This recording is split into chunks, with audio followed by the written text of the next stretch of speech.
Mengapa saya membandingkan bambu dan tebu? Sebetulnya sekedar untuk mengingatkan kita dalam hidup ini ada dua pilihan. Kita mau jadi bambu atau mau jadi tebu, ya semua terserah kita. Ini bukan soal takdir. Apakah semakin menua kita semakin keras? Apakah semakin menua kita semakin kosong? Atau semakin menua kita mau semakin manis? Semakin menua kita semakin berisi? Yaitu pilihan ada pada kita. Apakah kita menjadi tua semakin bijaksana? Atau semakin tua semakin kekanak-kanakan? Itu juga terserah kita. Dan saya yakin kalau dikasih pilihan, semua ingin jadi tebu. Kalau dikasih pilihan, makanya saya nggak akan ngasih pertanyaan. Karena pasti jawabannya ingin jadi tebu semua, walaupun prakteknya malah justru jadi bambu gitu. Oleh karena itu maka saya tidak akan bertanya, karena jawabannya sudah tahu. Kalau ditanya ingin jadi tebu atau bambu, pasti semua ingin jadi tebu. Makanya saya tidak akan membuat pertanyaan, tapi saya ingin membuat pernyataan saja. Pernyataannya, tidakkah kita tertarik untuk menjadi semakin menua, semakin berisi? Seperti padi, semakin menua, semakin menunduk. Makanya tadi pagi saya share ya, ada 3 harta karun yang harus kita miliki semakin kita menua dalam hidup. Yang pertama harta karunnya bernama belas kasih.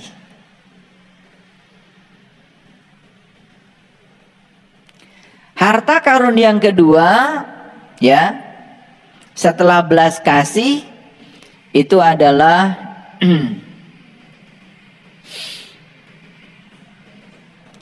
apa? Rasa berkecukupan. Karena rasa berkecukupan itulah sesungguhnya kekayaan kita yang sebenarnya. Dan harta yang ketiga adalah kerendahan hati. Kenapa saya menyebut itu harta karun yang terpendam? Karena selama ini harta itu masih terpendam. Sedikit sekali kita menemukan orang-orang yang memiliki belas kasih. Sedikit sekali kita menemukan orang-orang yang dalam hidupnya merasa berkecukupan. Cari orang serakah banyak. Makanya dunia ini tidak akan cukup untuk satu orang kalau orang itu serakah. Tapi dunia ini akan cukup buat 8 miliar penduduk bumi kalau masing-masing bersyukur dan merasa berkecukupan. Itulah kekayaan yang sesungguhnya. Dan harta karun yang ketiga yang luar biasa adalah kerendahan hati. Makanya orang yang rendah hati ya, cirinya sederhana. Biasanya sederhana dalam kata-kata, tetapi sangat luar biasa dalam tindakan. Itu ciri orang yang rendah hati. Biasanya kata-katanya sederhana saja, tapi tindakannya luar biasa. Bahkan sering sekali menggoncangkan dunia ya dengan tindakannya, walaupun kata-katanya biasa. Nah, itulah sebetulnya ya harta karun yang luar biasa. Dan 3 itu menjadi sumber kebahagiaan. Saya belajar tradisi agama lain, mohon maaf ini agak menyimpang sedikit. Dalam tradisi agama lain ya, saya tidak menyebut nama agamanya, saya tidak menyebut nama keyakinannya supaya kita tidak bingung. Ada satu hal yang mengagumkan saya, yaitu 3 ajaran utama.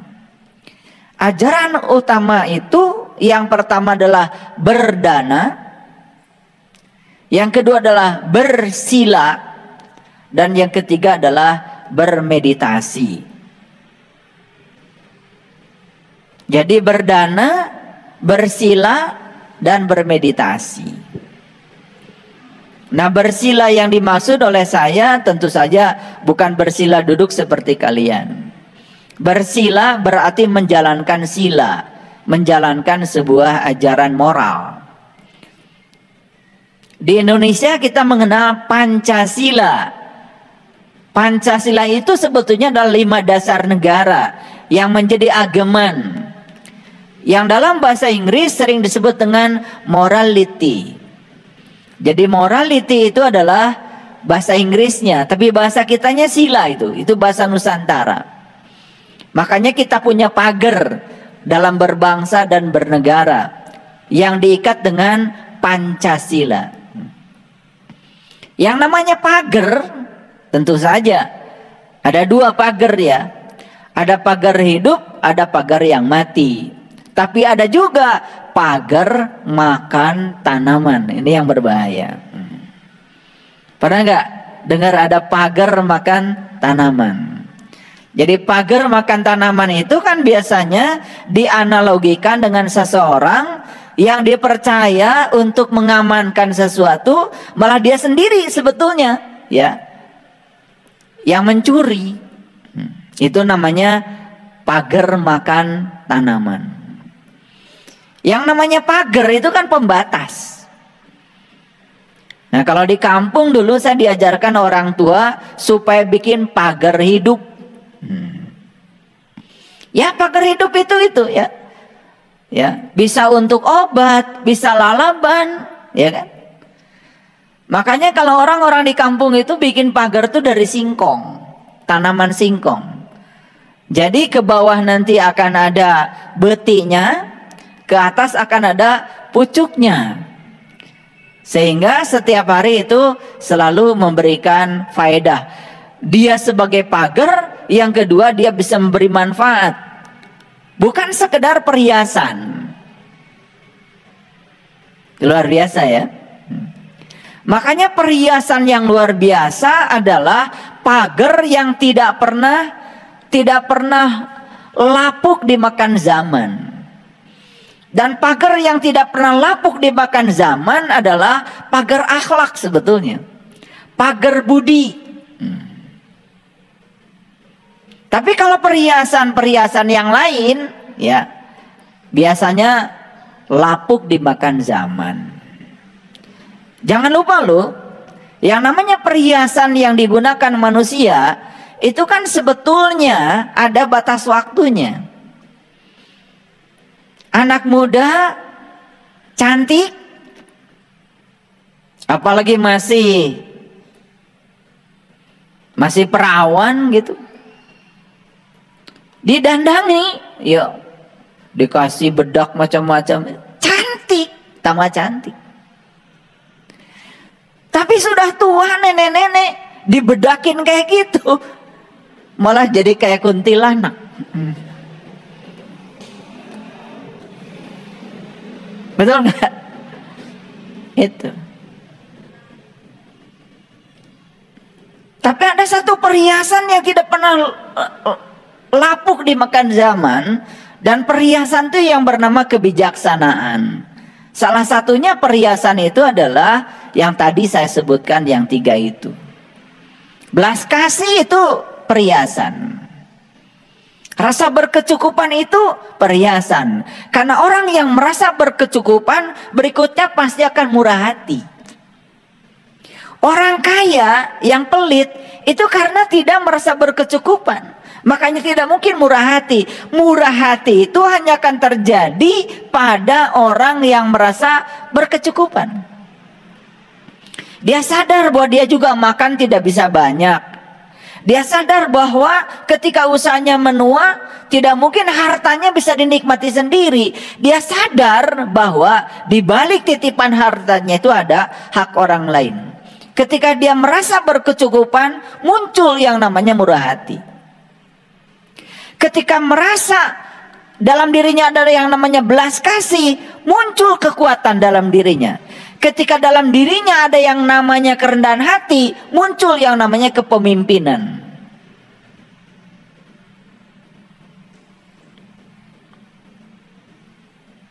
Orang-orang yang bergerak di dunia sosial, yang setiap hari itu memikirkan bagaimana menyelamatkan orang, membahagiakan orang, bahkan seluruh hidupnya buat orang lain, itu karena di dalam dirinya sudah ada kerendahan hati.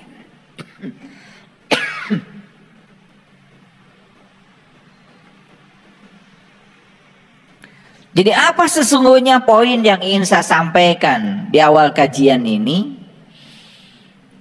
Kenapa saya cerita tebu dan bambu? Tentu saja saya ingin menyampaikan pesan. Masa tidak ingin semakin tua semakin manis? Masa tidak ingin semakin tua semakin padat, berisi? Masa kita membiarkan proses menua kita dalam kekosongan, dalam kebingungan? Karena ada istilah tong kosong, nyaring bunyinya. Tidak ada orang bikin kohkol kalau kata orang kampung. Untuk memanggil orang lain itu dengan bambu yang ada isinya. Selalu menggunakan bambu yang lebih besar lagi kosongnya. Betul? Sehingga ada istilah tong kosong nyaring bunyinya. Ini semakin tua semakin nyaring bunyinya karena semakin kosong. Itu semakin bingung dengan dirinya sendiri. Nah, oleh karena itu pertanyaan yang paling mendasar adalah bagaimana caranya supaya kita menjadi tebu, tidak menjadi bambu. Dimanapun ditanam, tidak membuat tanah menjadi tandus, tetapi selalu membuat tanah semakin subur. Beda dengan bambu. Di mana bambu ditanam, pasti ya sepeninggalnya bambu, maka tanah itu menjadi tandus. Kan ada orang yang bawanya begitu. Dimanapun dia tinggal, selalu membuat huru hara, selalu membuat destruktif, selalu membuat kehancuran, selalu menciptakan situasi yang tidak aman. Ada nggak orang kayak gitu? Ada apa banyak? Orang yang semacam ini datangnya pasti disesali, perginya pasti disyukuri. Jadi kalau kita itu ya dalam sebuah komunitas, datangnya disesali, perginya disyukuri, udah jelas ya. Jangan mikirin akhirat selamat, apalagi mikirin surga, apalagi memimpikan surga. Stop memimpikan surga. Karena di dunia saja sudah tidak dibutuhkan banyak orang kok. Datangnya disesali, perginya justru disyukuri. Tapi kalau orang setipe tebu, datangnya pasti disyukuri, perginya disesali. Bahkan ketika dia meninggal, pasti ya ada ribuan orang yang merasa kehilangan dengan jasa-jasanya, merasa kehilangan dengan energinya, merasa kehilangan dengan cinta kasihnya, merasa kehilangan dengan keteladanannya. Atau paling tidak orang sedih lah ditinggalkan oleh dia.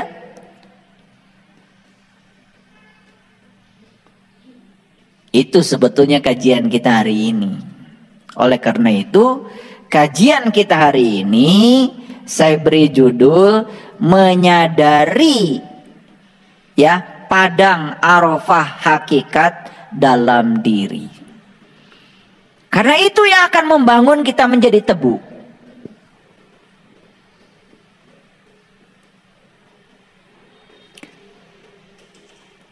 Menyadari padang arafah dalam diri.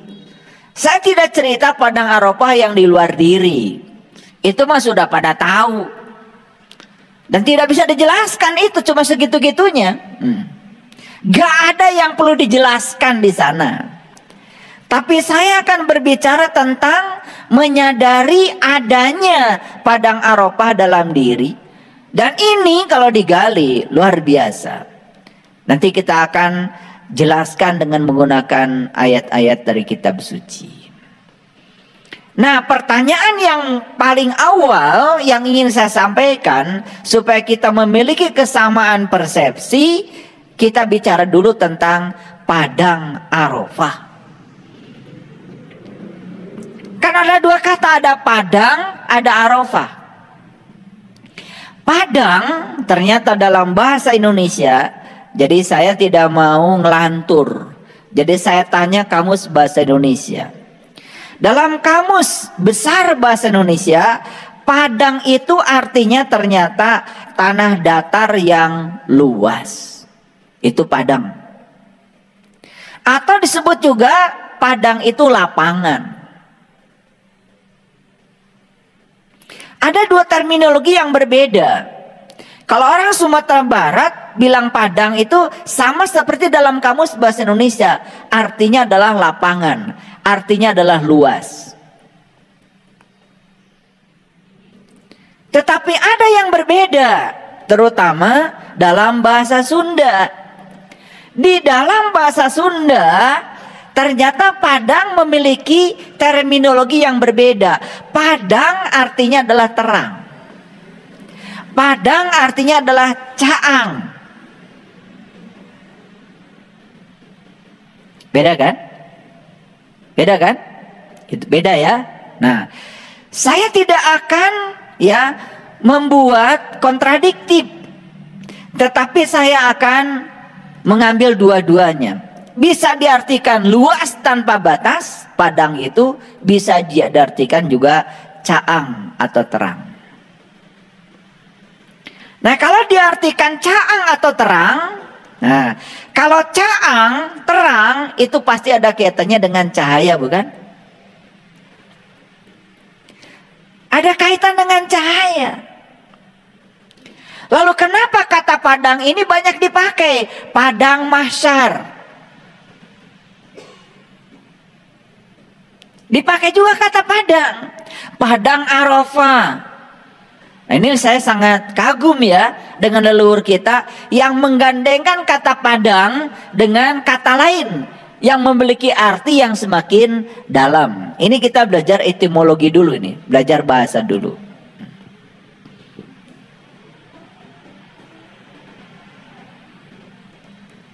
Jadi padang bisa berarti luas, padang bisa berarti caang, terang.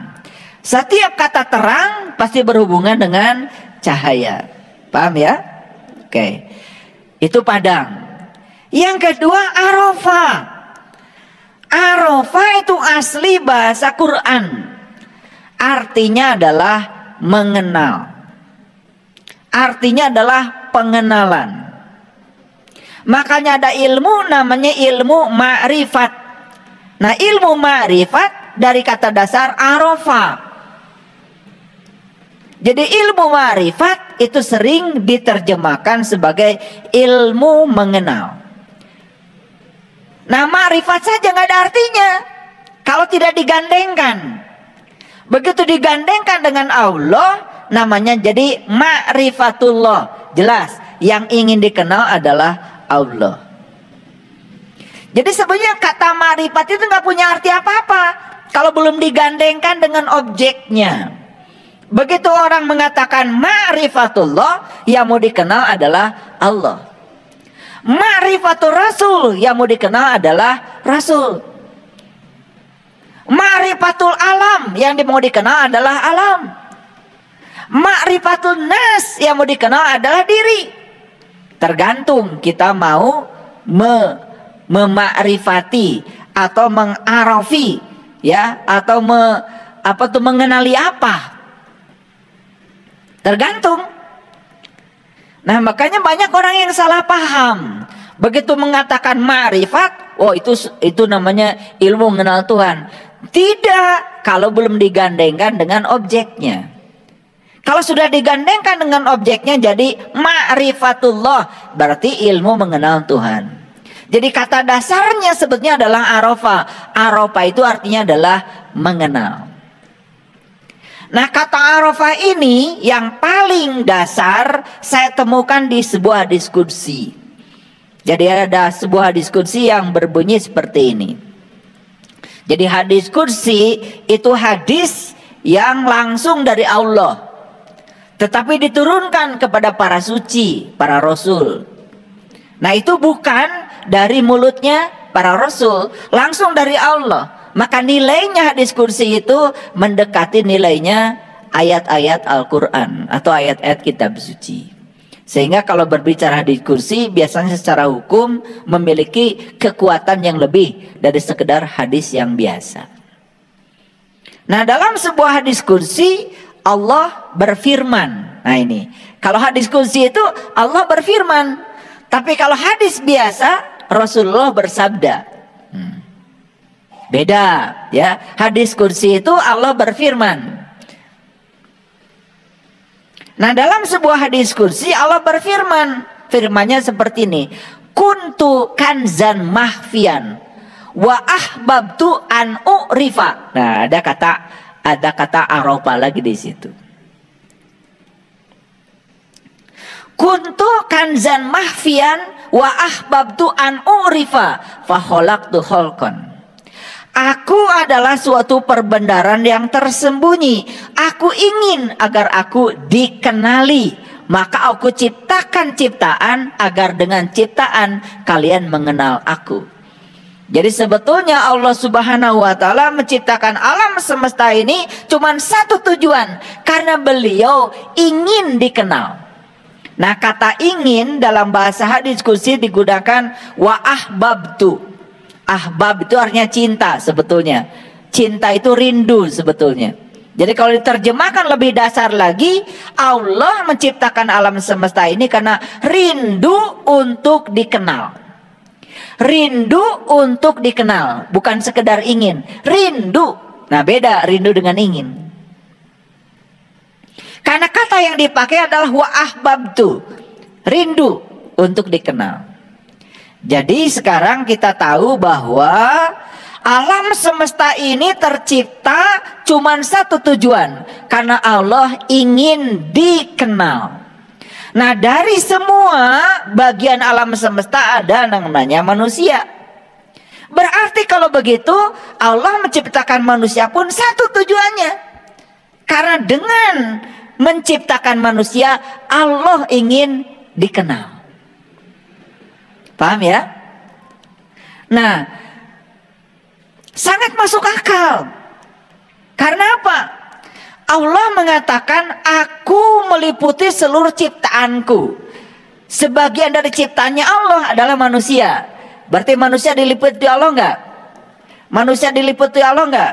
Nah, kalau manusia diliputi oleh Allah, berarti manusia ini bisa mengenal Allah karena dia meliputi manusia.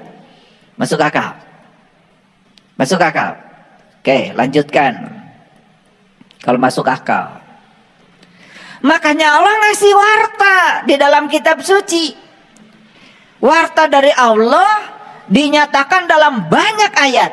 Salah satunya Allah mengatakan, wa idza sa'alaka ibadi anni fa inni qarib.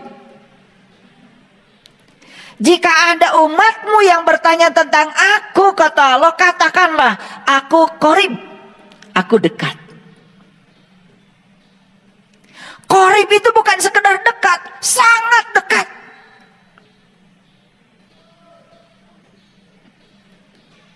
Jadi aneh kalau ada orang ditanya, apa sih tujuan Anda beribadah? Selalu jawabannya itu tidak nyambung. Sering mengatakan, saya ingin mendekatkan diri kepada Allah. Kelihatan kalimat itu seperti benar, padahal kalimat itu keliru dikaitkan dengan ayat tadi. Allah sudah sangat dekat kok. Mau mendekatkan diri kemana lagi? Allah sudah dekat. Paham? Makanya karena Allah sudah dekat, tidak perlu mendekatkan diri lagi kepada Allah. Yang diperlukan oleh kita adalah mengenalnya. Masa sedekat itu kita nggak kenal? Gitu harusnya.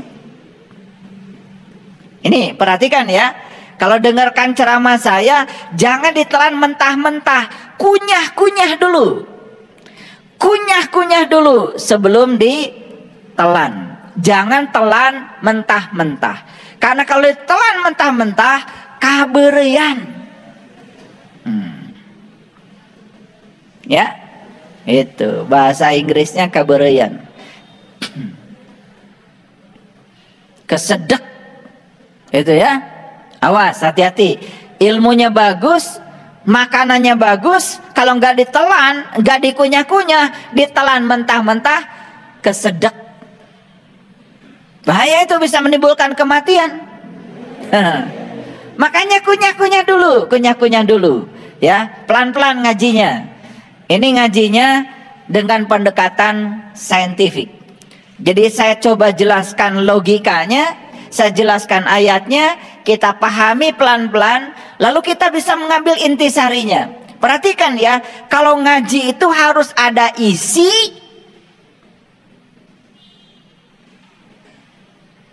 harus ada isi, dan harus jadi nutrisi. Awas. Ngaji itu bukan mengumpulkan sejumlah informasi baru. Buat apa? Tapi ngaji itu harus nangkep isi, dan isi itu harus jadi nutrisi. Bagi siapa? Terutama bagi jiwa kita. Harus jadi pengetahuan yang akan mencerahkan kita. Ulangi lagi. Jadi Allah meliputi seluruh ciptaannya, setuju? Bahkan Allah mengatakan, Inna rabbaka ahata binas. Sesungguhnya Tuhanmu meliputi segala manusia. Jadi Tuhanmu meliputi segala manusia. Jadi Tuhanku meliputi Anda semua. Karena kata-kata inna robaka, sesungguhnya Tuhanmu, itu dari Allah kepada kita. Jadi kalau mengatakan sesungguhnya Tuhanmu meliputi segala manusia, berarti Tuhanku meliputi segala manusia. Awas. Yang tadi bahasa Allah, yang satu lagi bahasa kita. Jadi kalau Allah bilang Tuhanmu meliputi segala manusia, berarti kalau kita ingin bicara dari bahasa kita, Tuhanku meliputi segala manusia. Ingat, Tuhanku itu bukan hanya tinggal dalam diriku. Jadi Tuhanku itu meliputi semua tubuh. Kalau Tuhanku meliputi semua tubuh, berarti semua manusia di semesta ini adalah saudara. Awas, ngomongnya harus benar. Saudara berarti satu udara. Paham? Gitu aja nggak ngerti kadang-kadang. Kita ini saudara. Bicaranya salah. Kita ini saudara. Kalau saudara berarti kita ini adalah satu tubuh. Kalau kita satu tubuh, berarti kita ini harus tepa salira. Berarti kita ini harus bisa merasa sebelum terasa. Karena satu tubuh. Kalau kita sadar kita satu tubuh, gak mungkin saling menyakiti. Jadi kalau kita ini sadar bahwa kita satu tubuh, yang ada itu cuma satu. Ingin saling tolong menolong. Apa yang manusia lakukan di semesta ini?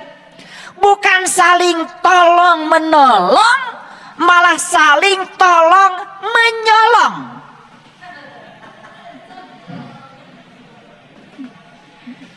Betul nggak? Nah, kapan manusia itu saling tolong menyolong? Apabila kesadaran bahwa kita satu tubuh hilang. Yang namanya saudara itu hanya dikaitkan dengan urusan darah. Ini adikku, ini kakakku, ini bapakku, ini ibuku, ini nenekku, kakekku, ini anakku, ini cucuku, hanya sekitar itu saja. Itu sudah keluar dari kata saudara. Kalau saudara, kita ini satu atmosfer. Saudara berarti kita ini satu bangsa, namanya bangsa dunia. Satu tanah air, namanya tanah air bumi. Satu bahasa, namanya bahasa cinta.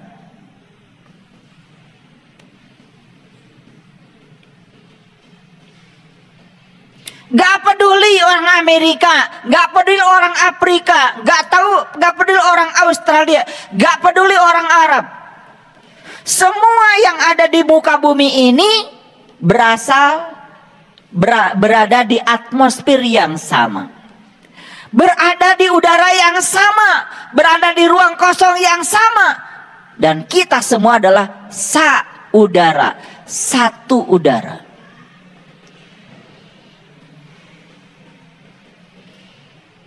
Paham? Pelan-pelan ngajinya. Kembali lagi, Allah mengatakan, aku meliputi seluruh ciptaanku. Jadi Allah meliputi kita, meliputi pohon, meliputi semuanya. Tidak ada satu ruang pun di semesta ini yang tidak diliputi oleh dirinya. Bohong kalau ada orang mengatakan, di sini tempatnya keramat, di sini tempat kalau doa diijabah. Bohong. Pertanyaannya sederhana, adakah di semesta ini satu ruang yang tidak hadir Allah di sana? Tidak ada. Kalau begitu Anda mau berdoa dimanapun, Anda mau ibadah dimanapun, nggak masalah. Jangan tertipu. Pertanyaan saya, kenapa kalian suka gampang tertipu? Karena kalian hobi ditipu.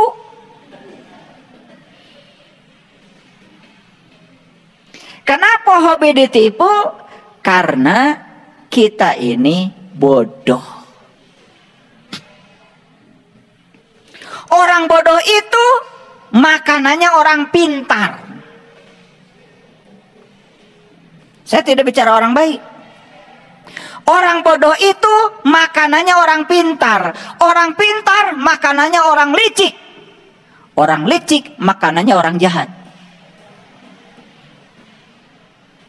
Betul apa tidak? Makanya orang bodoh dikalahkan oleh orang pintar. Orang pintar dikalahkan orang licik. Orang licik dikalahkan orang jahat. Jadi kalau kalian masih gampang ditipu, itu sebetulnya bukan salah orang. Salah kalian sendiri. Karena kalian kurang pintar. Alias, jadi bodoh itu bahasa Inggrisnya goblok. Saya bukan ngomong asal loh, itu bahasa Inggris. Goblok. Tahu go? Go itu pergi. Blok itu berarti terhambat. Ada blok. Go blok berarti gak pergi-pergi. Cicing wae. Gak mau kemana-mana. Dihambat oleh siapa? Dihambat oleh pikirannya sendiri. Karena merasa dirinya paling benar, merasa dirinya paling soleh, merasa dirinya paling beriman, lalu tidak mau mendengar orang lain. Nah itu namanya goblok. Awas ya, ini nggak kasar. Saya ngomong bahasa Inggris loh, goblok. Saya bahasa Inggris loh. Awas ya, perhatikan. Makanya kalau dengar ceramah saya, mikir.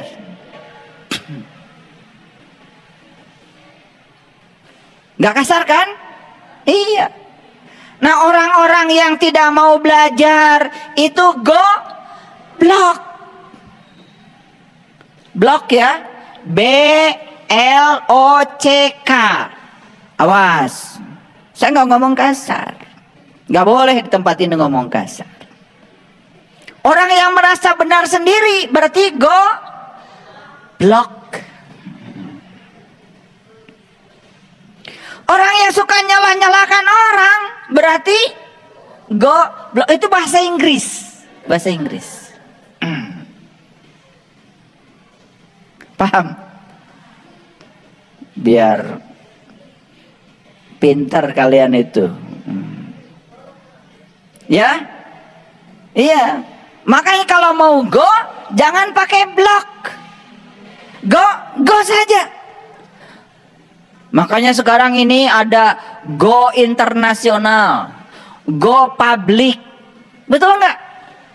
Semua kan go send, go food. Iya, maju nggak? Maju. Iya, nggak maju itu adalah go blok.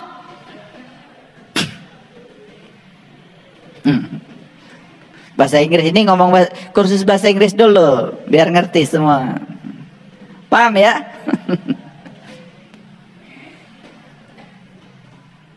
Jadi karena Allah menyatakan aku bersamamu, lebih dekat kepadamu, jadi tidak perlu lagi ada upaya mendekatkan diri kepada Allah. Buat apa? Allah udah dekat.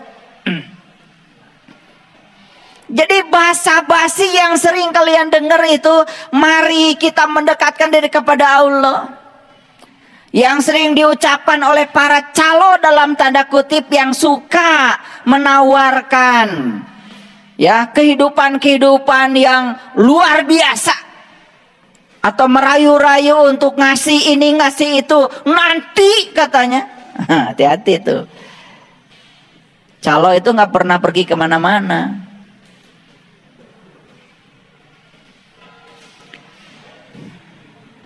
Calo yang di Cicahem belum tentu tahu Garut.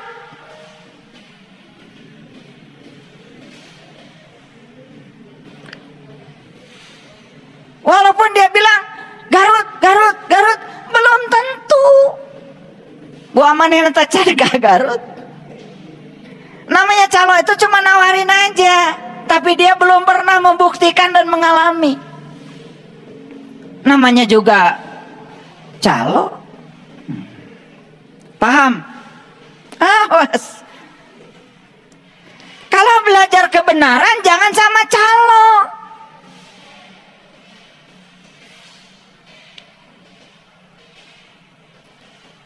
Menawarkan sesuatu pada orang lain yang dia sendiri belum membuktikan, calo.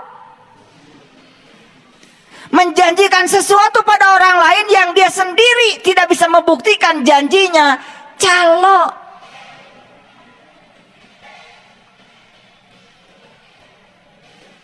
Kalau gitu calo di mana tinggalnya? Banyak. Di mana-mana. Makanya para nabi, para rasul tidak pernah memberikan larangan, tidak pernah memberikan perintah. Tetapi mereka itu hanya memberikan pernyataan, sesuatu yang dialami sendiri disampaikan pada orang, rasa yang sudah terasa, janji yang sudah menjadi bukti. Paham? Ada yang suka nawar-nawarin surga, dia sendiri gak tahu surga itu apa, masuk saja belum. Calo bukan itu. Ada yang suka nakut-nakutin neraka, tanya kapan lu pulang dari sana.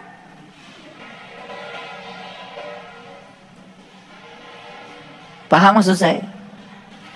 Celilitan.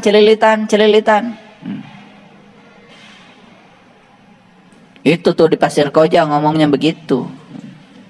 Apakah dia tahu celilitan? Cantang tuh. Betul nggak? Dan kita ini berada pada posisi tidak bisa membedakan mana yang ngomong benar, mana yang calo.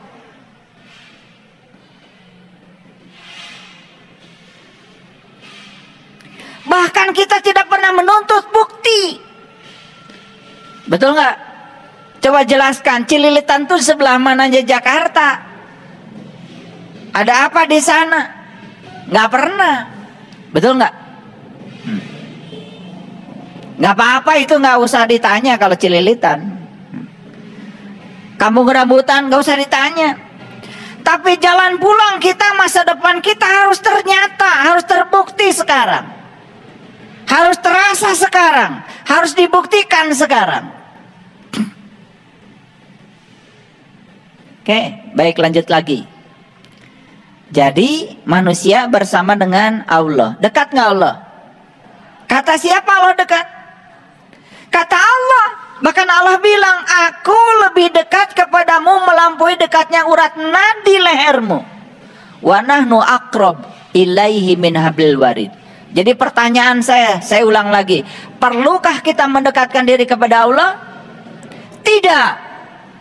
Yang diperlukan adalah sedekat itu Allah dengan kita, kok kita tidak mengenalnya. Itu aja.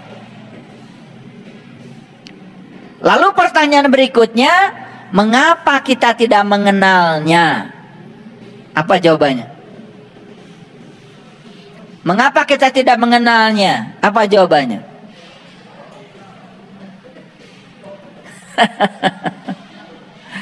Mengapa kita tidak mengenalnya?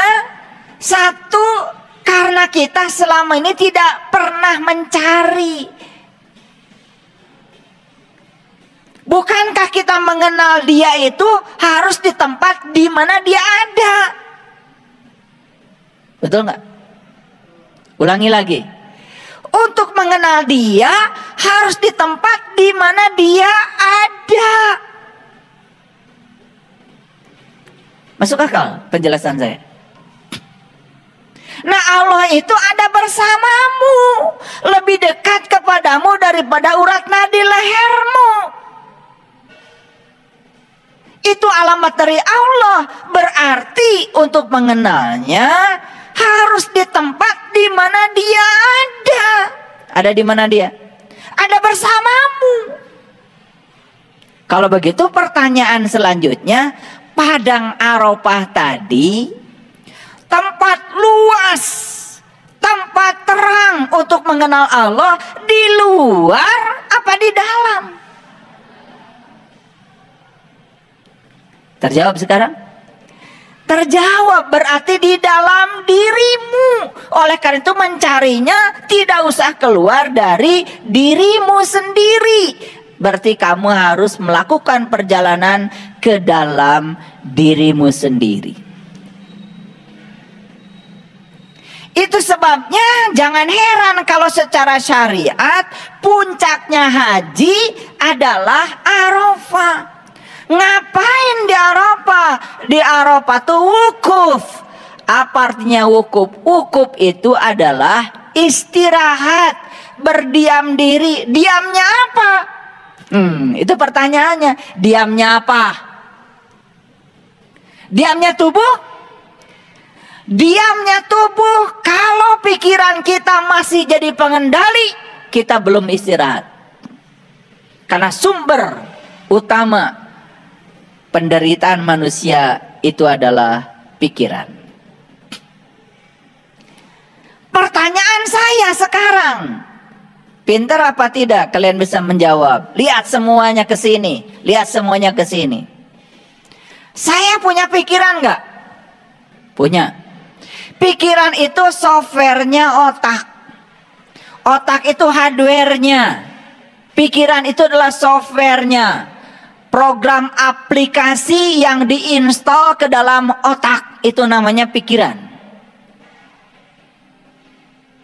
Nah, pikiran ini bekerja atas dasar apa?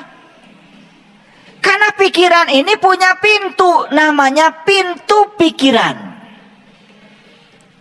Bisa lihat nggak pintu pikiran di sini? Piraku segitu jelas. Bisa lihat kah pintu pikiran saya? Ya Allah. Pikiran itu bekerja kalau ada informasi. Pikiran itu bekerja kalau ada stimulus. Pikiran itu bekerja kalau ada masukan pada pikiran. Kalau gitu pintu pikiran kelihatan nggak oleh kalian di sini? Kelihatan. Mana pintu pikiran? Dua mata, dua telinga, dua lubang hidung, satu lubang mulut. Itulah pintu pikiran. Karena apa? Semua yang lewat 5, semua yang lewat 7 lubang ini, itulah yang mempengaruhi pikiran kita.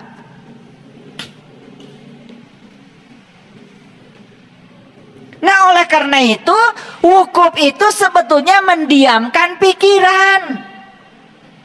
Gimana caranya supaya pikiran itu diam? Berarti semua saluran-saluran yang akan mempengaruhi pikiran disuruh istirahat. Gitu aja kok.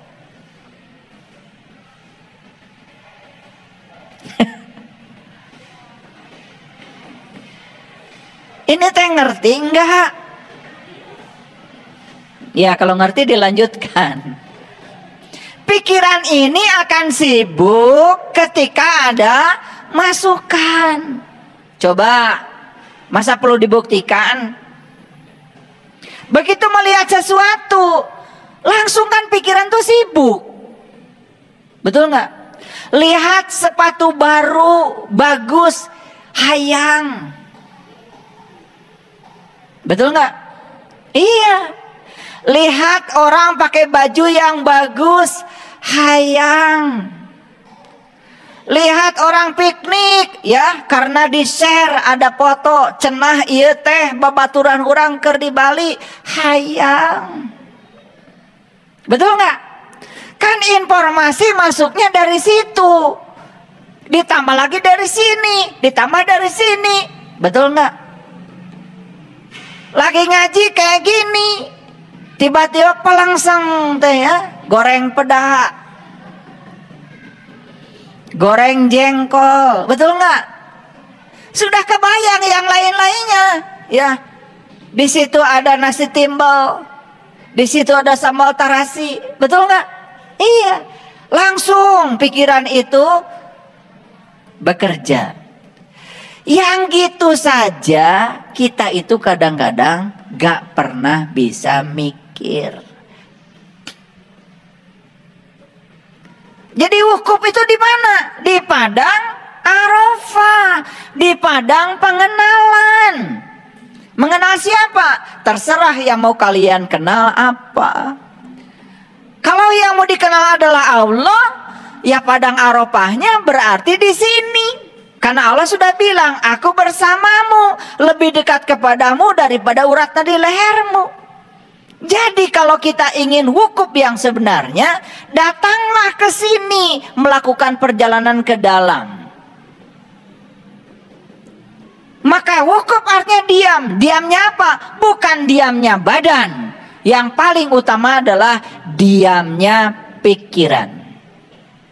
Kapan pikiran akan diam? Ketika semua sumber-sumber yang membuat pikiran ini terus-menerus bekerja, alirannya dihentikan. Saat itulah terjadi namanya wukuf.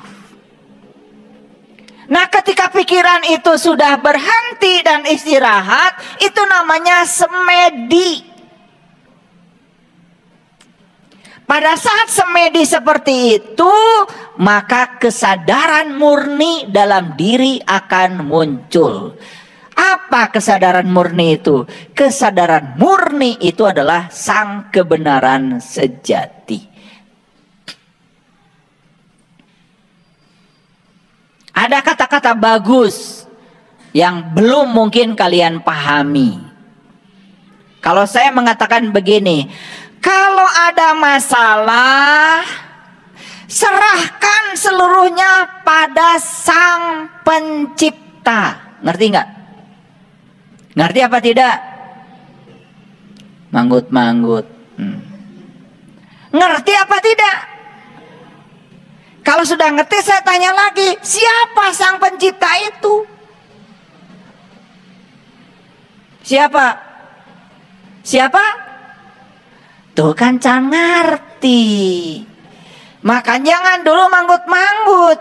Kalau ada masalah, serahkan kepada Sang Pencipta. Pencipta apa? Pencipta masalah.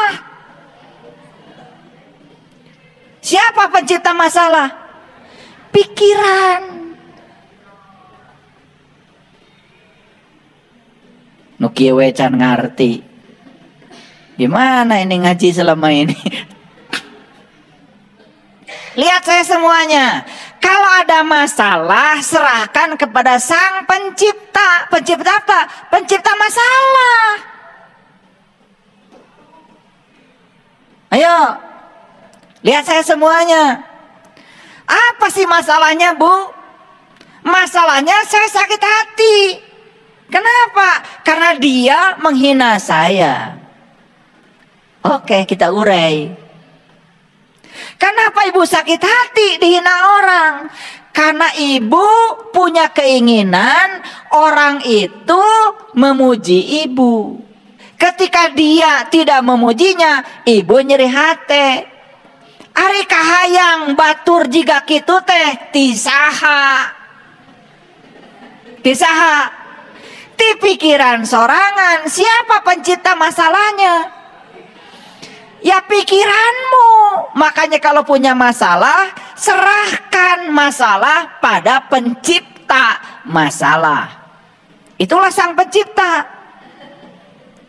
Paham? Gimana cara menyerahkannya? Diselidiki, ya di mana masalah teh?